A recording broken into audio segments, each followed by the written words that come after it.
Muy queridísimos amigos de Eclesia Televisión, un cordial saludo y bienvenidos a este espacio semanal con el amigo de Maús, una oportunidad para descubrir la oración, para adentrarnos en el misterio de Dios y para descubrir la grandeza de su infinita misericordia en medio de nosotros. Como debe ser este espacio y todos los espacios, lo ponemos en las manos de Dios y le pedimos que sea Él el que actúe a través de nosotros y que sea su gracia y su amor misericordioso e infinito el que se derrame en nuestros corazones. Que su amor nos llene de luz, que su amor nos llene de paz, de bondad, de misericordia, transforme nuestra vida y nuestro ser. Y que Él, solamente Él, sea el que haga la obra. En el nombre del Padre, y del Hijo, y del Espíritu Santo. Amén. Amado Señor, en este momento ponemos todos los corazones que se unen en este espacio. Ponemos a los enfermos, a las amas de casa, a quienes están descansando, a quienes de pronto por casualidad de la vida se quedaron aquí. Señor, en tus manos ponemos nuestros corazones, para que seas tú el que actúes, para que seas tú el que mueva nuestros corazones. Señor, en tus manos nos ponemos y sabemos que en mejores manos no podemos quedar. Amén. En el nombre del Padre, y del Hijo, y del Espíritu Santo. Amén. Muy bien, queridísimos amigos, con el programa del día de hoy damos por terminada la primera sección, que es la oración en el Antiguo Testamento. Hablamos desde la creación, hablamos con los reyes, hablamos con los profetas, especialmente con Elías. Y en la última ocasión, en el día de hoy, vamos a hablar acerca de los salmos, de esa oración de la iglesia, ese encuentro con Dios a través de la oración. Y yo les quise proponerles un título moderno, pongámosle el término de la generación Z, la oración de los salmos 2.0. Acontece que cuando se quiere sacar una nueva versión de algo, se pone 1.1, 1.2, 2.0, entonces quise poner este guiño, este ganchito tecnológico, pues para hablar de que, hablemos de que los salmos de esos 8 días era la versión 1.0 y esta es la versión 2.0, una versión actualizada que nos muestran pues a lo que nos vamos a adentrar en el día de hoy. Entonces, como haría en España, vamos allá. Las múltiples expresiones de la oración de los salmos se hacen realidad viva tanto en la liturgia del templo como en el corazón del hombre. Partamos de un término que les decía en ustedes en otra ocasión en el ámbito espiritual, y tiene que ver que en la vida espiritual existen cosas paradójicas. Eh, la grandeza humilde de Dios, la encarnación del Dios hecho hombre, la grandeza de nuestra pequeñez, de Dios como se fija en el humilde.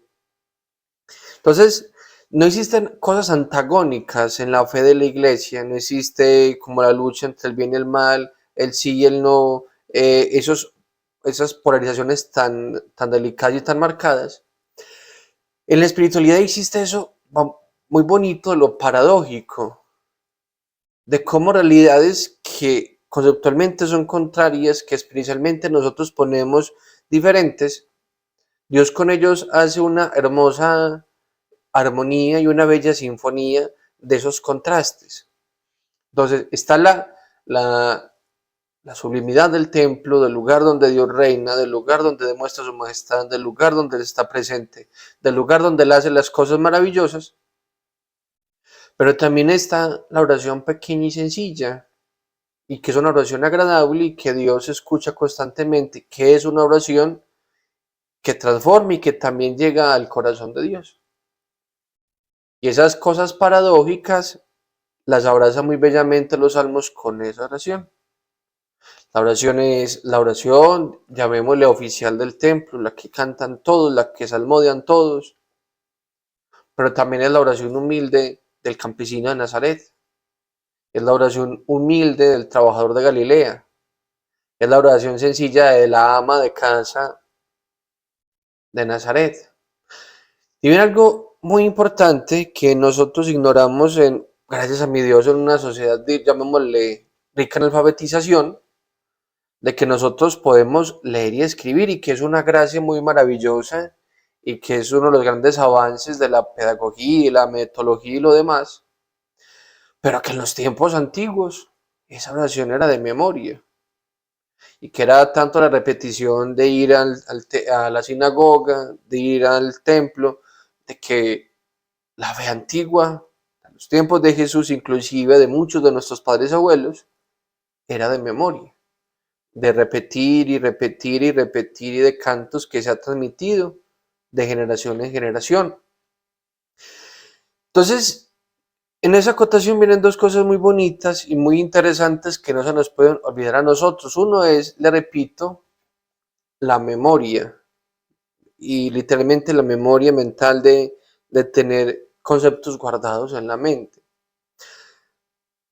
Entonces, el repetir, el estar constantemente en oración, hace que a nosotros se nos lleguen y se nos peguen, permítame en el antioqueñismo, oraciones. Y viene también en ese contexto de los salmos hacer una cuñita por esas oraciones que hemos conocido en nuestros abuelos y que bendito sea mi Dios, lastimosamente se están perdiendo. Si ustedes tienen la fortuna y la posibilidad de hablar con sus abuelos, ellos tienen como en su cajita mental un espacio para las oraciones, que aprendieron de la mamá, que aprendieron de la abuelita, que aprendieron de la tía, que aprendieron de la madrina, y que tenían algo muy simpático, la mayoría de ellas que eran oraciones con muy bellas poesías, como una cadencia de retahílas lo más de simpáticas, y que, permítame la expresión, pongamos muy entre comillas, que son los salmos de la gente sencilla, con una teología profunda, con una cadencia, con unos verbos, con unas palabras exquisitos, muy bien puestos. Y en acotación a eso, permítanme hacer una observación espiritual muy interesante. Yo conozco muchas personas que sufren de Alzheimer, mayores de edad, que se les olvida cómo llaman los hijos, que se les olvida ir al baño, que se les olvida cómo amarrarse los zapatos, que se les olvida inclusive cómo comer. Pero usted le dice, repítame esas oraciones y las tienen al dedillo. Entonces miremos cómo esos salmos y esa pedagogía de los salmos eh, han hecho de nuestros pueblos una espiritualidad muy bonita y muy bella y muy maravillosa. Entonces, hablando de eso que nos dice los salmos, de ese encuentro con Dios y de ese encuentro magnánimo en el templo, hablamos también de esa experiencia del encuentro sencillo y de esas experiencias del corazón en las cuales se confluye lo solemne del templo y lo sencillo de la oración del humilde. Entonces, la experiencia del corazón, la primera que aparece son los himnos.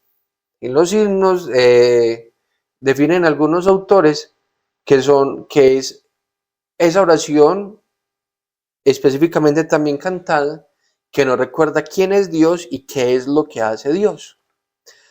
Dice una frase o un término muy interesante que el canto es el vehículo del dogma. Nosotros, muchas de las cosas que profesamos en la fe, las hacemos también a través del canto. Permítame hacer una acotación, una experiencia pastoral que a mí me parece muy simpática. Miren, cuando yo voy a las veredas, el canto de entrada, flojito. El Señor ten piedad, flojito. El aleluya, flojito. El Cordero de Dios, flojito. El canto de comunión, flojito. Pero yo cuando les digo a la gente, venga, cantemos el Ave María, desde el niño más recién nacidito, muy pequeñito, hasta la señora o el señor más anciano, cantan a todo pulmón el Ave María. Dios te salve María. Entonces, miren cómo nosotros, y volvamos como que lo que yo les decía hace unos instantes, de esos himnos y de cómo el canto es vehículo del dogma y de cómo también la retahíla, la música, la métrica van calando en nuestra mente.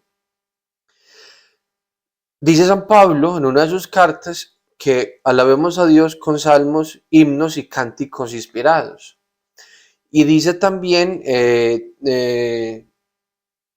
la palabra de Dios en el libro del Apocalipsis, de esa gran liturgia que aparece y que todo hace también en torno a los cantos y los himnos. Y San Pablo también recoge muchos de los himnos que la comunidad cristiana antigua cantaba a Jesucristo resucitado. Entonces, y eso también se aplica a los salmos, de que hay cositas que ya la gente tenía ahí en su corazoncito. Y que el término hebreo para los himnos es el alel, para reconocer las alabanzas a Dios que bendice a su pueblo y que le acompaña constantemente. Otra experiencia del corazón, el que aparece en los salmos, es la oración de desamparo. La oración que diríamos nosotros ya en términos más modernos, la oración de la crisis. O en términos también más psicológicos, la oración del burnout o la oración del quemado, el que perdió los alientos, el que perdió las fuerzas, el que ya no sabe para dónde coger, el que diríamos en antioqueño no sabe a qué santo rezarle. Entonces, esa oración del desamparo se lee en la liturgia del templo, pero también sale del corazón del creyente, del que se siente abandonado, abatido, agobiado, sin sentido. Y que es una oración muy profunda y que es una oración que también Dios escucha y que también Dios comprende y que también Dios atiende, que no es indiferente y que brota también del corazón del hombre. Otra experiencia del corazón es la oración de acción de gracias. Entonces, dice un refrán, una frase muy bonita, que la oración es la memoria del corazón. Perdón, la gratitud es la memoria del corazón. Entonces, uno de los ejercicios más importantes espiritualmente que nosotros tenemos que hacer es siempre agradecer. Y yo les invito en esta tónica de la oración que estamos haciendo y de ese itinerario que estamos haciendo, es que no se les olvide al menos a ustedes agradecer una cosa al día. De decir, Señor, hoy te doy gracias puede ser por la cosa más sencilla de la vida. Y de hecho dicen los estoicos una frase muy simpática para vencer la depresión, es que uno de los métodos para vencer la depresión es agradecer las cosas sencillas que uno a veces no se fija. Dicen ellos, por ejemplo, cuando vean el vahito, cuando el hervor de la sopita, cuando la sirven, gracias Señor, esa sopa se ve tan rica, tan calientica. De fijarse en la arruguita del rostro de su padre, de la cana que está saliendo en la cabellera de su mamá, del lunarcito que no se había fijado que tiene en la mano. No me había fijado que todos los días en mi habitación entra un haz de luz lo más de bonito. O todos los días en mi ventana se puso un pajarito. Entonces, uniendo todo eso, para que no nos perdamos del hilo, la experiencia del corazón siempre surge algo de gratitud. Y la persona que verdaderamente se encuentra con Dios y la persona que tiene a Dios en su corazón es una persona que agradece constantemente. Y que no ve peros, ve motivos de gratitud. Dirá, creo que es un mal antioqueño, que a nosotros nada nos sirve. Si hace mucho calor, ay Dios mío, qué calor, vea qué vamos a hacer y tales y pascuales. Si hace mucho frío, pero Dios mío, qué frío tan tales y pascuales. Si ganamos, vea, es que qué pereza. Si perdemos, vea, las que, en fin. Y los salmos nos recuerdan muchísimo a agradecer, que nosotros nos acostumbremos y que tengamos como virtud siempre agradecer y que de nuestros labios siempre brote la palabra gracias, gracias, gracias. Otra experiencia del corazón es la súplica individual y comunitaria. ¿Qué necesito yo? Miren, yo les invito a un ejercicio, llamémosle matemático y estadístico. Haga su oración, por ejemplo, una proporción del 100% 80-20. Pídale, cuando tenga grandes necesidades, cuando se sienta en crisis, de, de 5 oraciones que haga 4 por usted. ¿Cierto? Señor, estoy triste, Señor, estoy mal, Señor, tengo un problema, Señor, tengo otra situación, pero Señor, mi niño tiene un gran examen, ayúdalo. Entonces, la oración personal y comunitaria. Entonces, hay oraciones que hacemos nosotros por nuestras necesidades, porque me duele, porque me hace falta, porque necesito, porque se me cayó, porque se me dañó, porque se me perdió.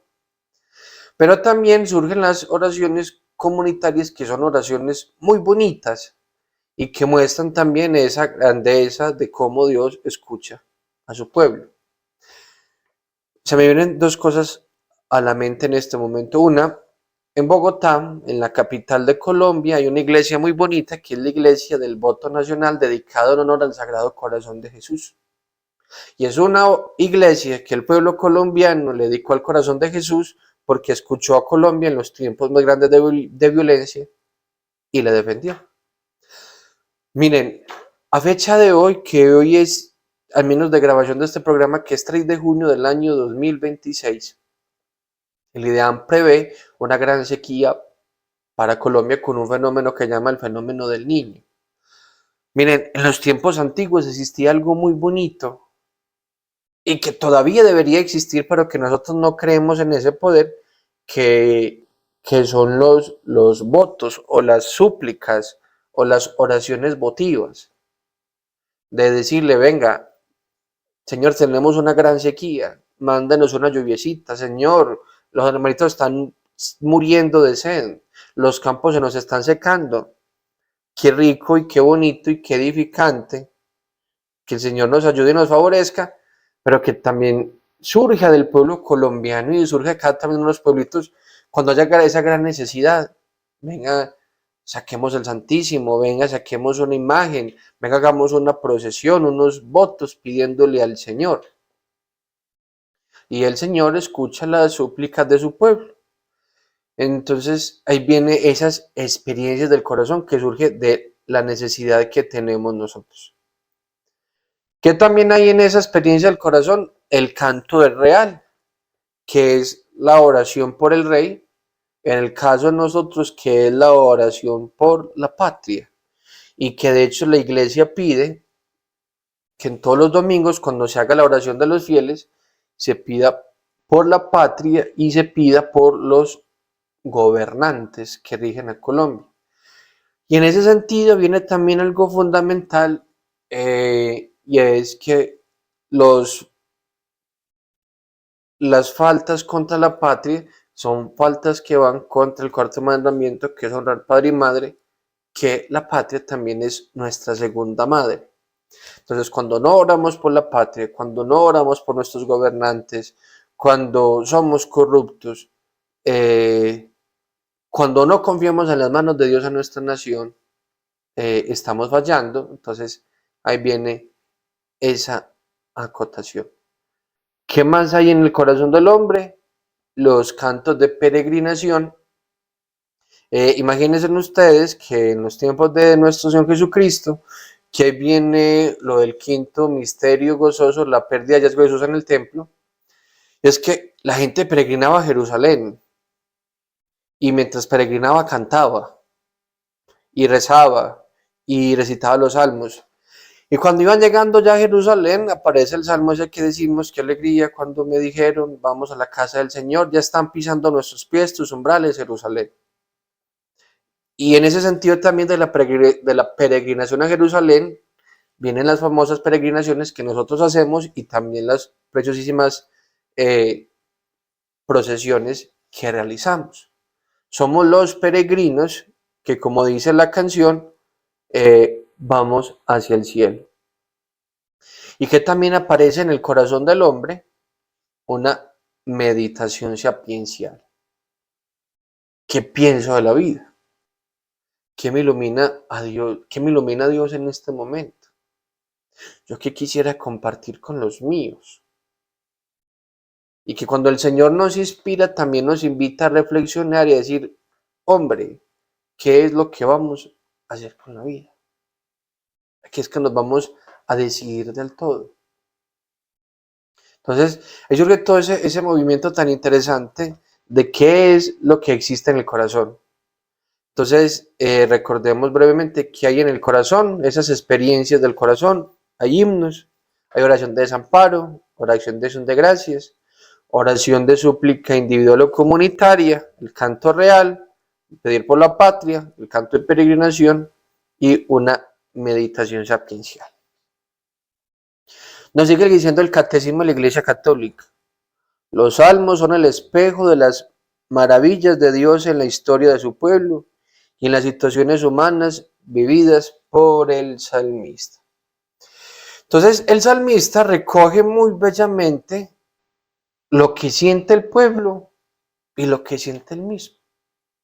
Ve, el pueblo está desbaratado, el pueblo perdió la fe en Dios, el pueblo se siente abandonado, el pueblo se siente humillado y derrotado por los enemigos. Pero o también ve, el pueblo se siente jubiloso en acción de gracias, el Señor ha puesto como escabel de los pies a nuestros enemigos. Y también es la oración personal. Hay días que nos sentimos dichosos, felices, gloriosos, tan bueno el Señor, pero también hay días en que la vida cuesta y decimos, hombre, a ver, ¿qué es lo que vamos a hacer con nuestra existencia? ¿Qué es lo que desea hacer el Señor con nosotros y cómo va a cambiar nuestra existencia y nuestra forma de ser? Entonces, les decía, no es antagónico, es paradójico. Y de cómo lo triste y lo feliz, lo comunitario y lo personal se confluyen muy bellamente en una sinfonía en los salmos de la palabra de Dios. Entonces, esa es como la cuestión. Nos sigue diciendo el catecismo. Un salmo puede reflejar un acontecimiento pasado, pero de una sobriedad tal que verdaderamente puede honorar con él, que puede honorar con él el hombre de toda condición y de todo tiempo. Entonces, ahí surge algo muy bonito y muy especial, y es que los salmos surgen en muchos de los casos de hombres comunes y corrientes, de situaciones comunes y corrientes, de situaciones que ha sentido un hombre de hace 3000 años como un hombre del siglo XXI, y seguramente también, y seguramente no, y también lo va a sentir un hombre del siglo XXII dentro de 100 años. La palabra de Dios ya tiene la respuesta para sus hijos. La palabra de Dios ya tiene la respuesta a las necesidades de sus nietos. Y como le ayudó a David, como le ayudó, como iluminó a Jesús, como ayudó a los santos, como nos ayuda a ustedes y a mí, va a ayudar a sus hijos y a sus nietos y a los futuros miembros de la iglesia la palabra de Dios. Porque es tan simple, tan sobria, tan del corazón, tan humana, tan abrazada de lo divino, que también en los salmos se cumple muy bellamente eso que dice el Señor: cielo y tierra pasarán, pero mis palabras no pasarán. Han habido bestsellers de psicología, han habido bestsellers de autoayuda, han habido bestsellers de conocimiento de sí mismo. Pasan 2, 3 añitos, empacan y llevamos. Y la palabra de Dios permanece. Permanece, permanece, permanece. Y necesitamos respuestas a grandes preguntas de nuestra vida. Ahí tenemos la palabra de Dios que nos muestra su riqueza de manera maravillosa y fenomenal.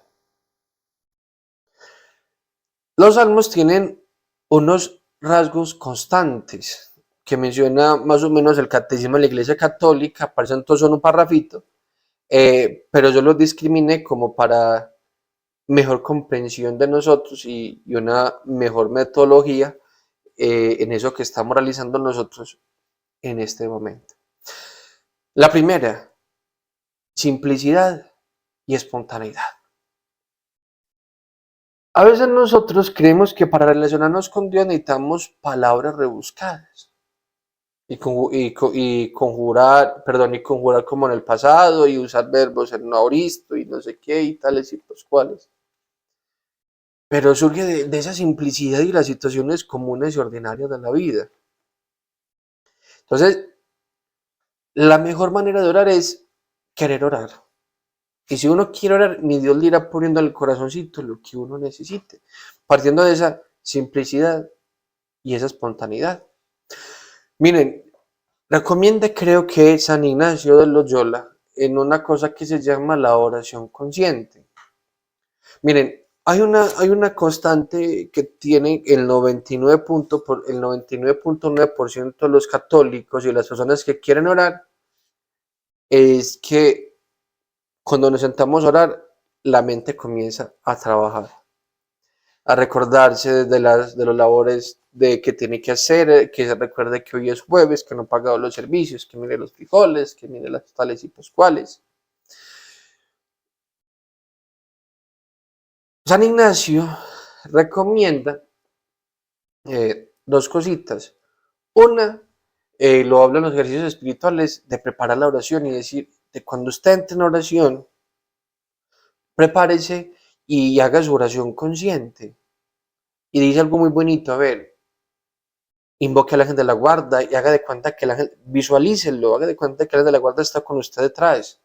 Visualice a Jesús en el sagrario, visualice a la Santísima Virgen María intercediendo por usted, cubriéndolo con su manto. Y surgirá oraciones simples y sencillas y espontáneas. Viene también otro método con esa oración simple y espontánea, que cuando lo atormentan esos pensamientos, haga oración con esos pensamientos. Y puede ser los pensamientos más ridículos y abstractos, pero comienza a hacer oración con él. Si usted se sentó en su habitación, en su altar, y viendo la cruz del Señor, en vez de acordar al Señor, se le acordó un montón de cosas, dígale, Diosito, perdón, en este momento me estoy acordando que tengo que pagar el agua.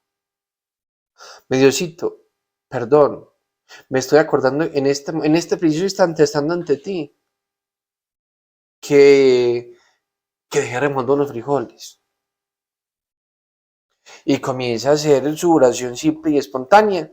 Y el Señor le irá mostrando muy bellamente cómo convertir esa situación sencilla en oración. Entonces, los salmos nos hablan de esa simplicidad y espontaneidad. Miren, yo les puedo decir algo, no por experiencia, porque yo experiencia no tengo, en lo que el Señor me ha permitido aprender. Miren, a muchas personas el demonio los va a tentar con grandes pecados. A muchas personas el diablo los va a tentar con muchos pensamientos. Lo de aquí, lo de allá, lo consiguiente, lo concomitante, y puede que no sean pensamientos pecaminosos, pero sí pueden ser pensamientos que le hagan perder la paz y le desconcentren en la oración. Entonces, ante esas advertencias les invito, hagan su oración simple y espontánea y lean los salmos para que aprendamos a hacer oraciones simples y espontáneas. Viene el segundo rasgo constante, el deseo de Dios. El salmista desea a Dios para que haga justicia, desea a Dios para que lo defienda, desea a Dios para que esté a su sombra, desea a Dios para que sea su protector, desea a Dios para que sea su maestro, desea a Dios para alabarlo.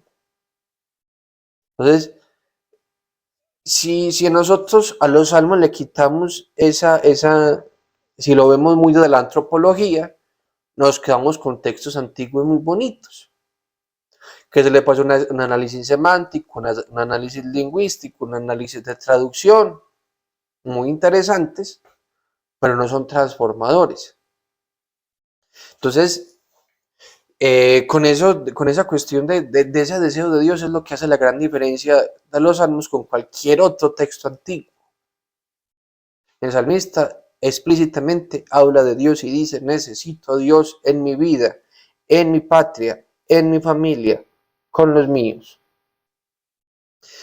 Tercer rasgo característico de los salmos es una situación incómoda y que se pide la intervención de Dios.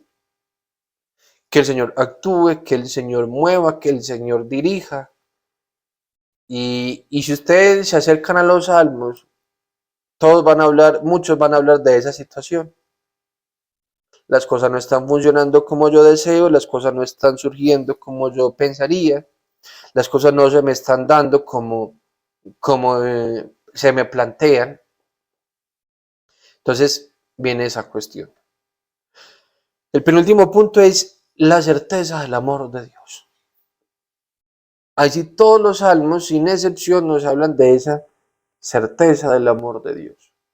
De Dios que ama a su pueblo, de Dios que ama a sus hijos, de Dios que ama a sus elegidos, de Dios que no abandona su historia, de Dios que no deja su creación, de Dios que siempre nos acompaña.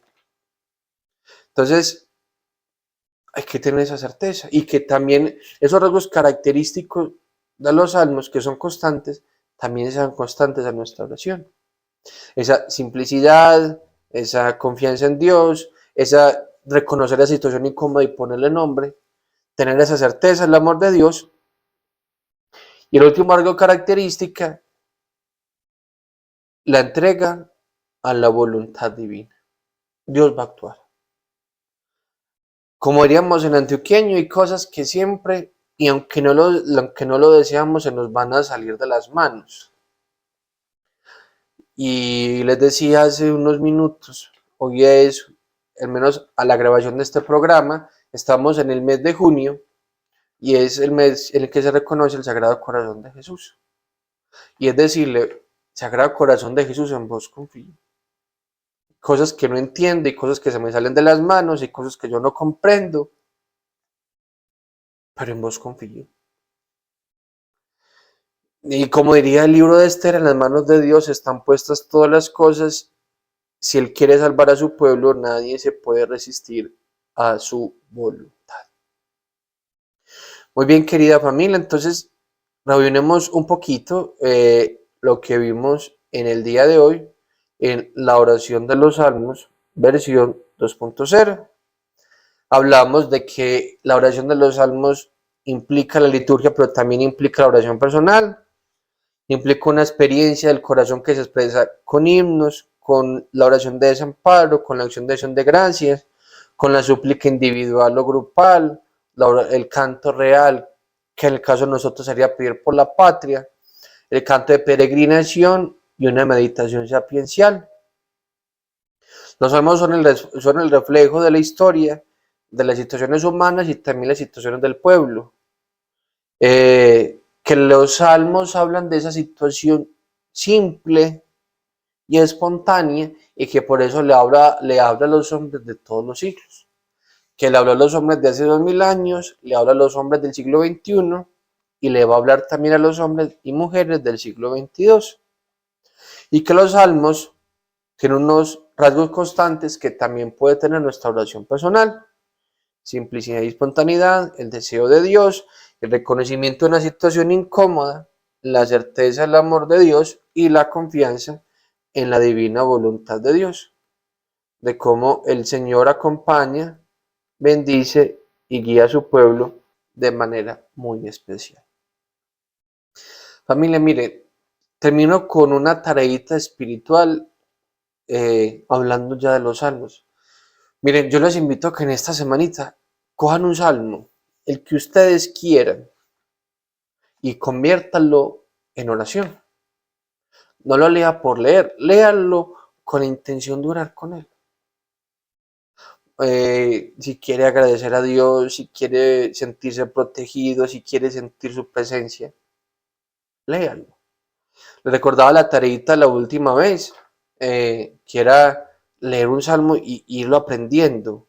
Les hablaba del Salmo 91, que muchos los aprendimos por una sana repetición. No a las malas, sino de tanto leerlo y escucharlo, se queda nuestra memoria y en nuestro corazón. Y ya la invitación de esta semanita, uno, el que ustedes quieran, y